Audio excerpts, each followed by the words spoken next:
বিশ্ব এভিয়েশন শিল্পে নতুন করে জানান দিচ্ছে হযরত শাহজালাল আন্তর্জাতিক বিমানবন্দরের তৃতীয় টার্মিনাল। আকৃষ্ট করছে বিভিন্ন দেশের সিভিল এভিয়েশন ও এয়ারলাইন্সকে। বিমান ও পর্যটন মন্ত্রণালয়ে মন্ত্রীর সঙ্গে বৈঠকে বসেন যুক্তরাজ্যের পররাষ্ট্র ইন্দো প্যাসিফিক অঞ্চলের দায়িত্বপ্রাপ্ত প্রতিমন্ত্রী অ্যানি মেরি ট্রেভেলিন। বৈঠক শেষে গণমাধ্যমকে অ্যানি মেরি বলেন, এভিয়েশন খাতের উন্নয়নে দুদেশের সম্পর্ক জোরদারে কাজ করা হচ্ছে।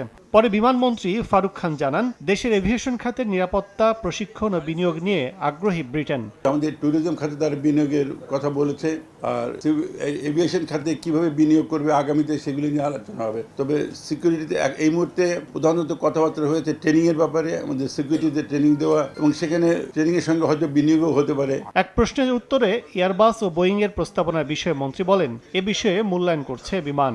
এয়ারবাস ইতিমধ্যে তাদের অফার দিয়েছে, ফাইন্যান্সিয়াল অফার, বিভিন্ন অফার দিয়েছে।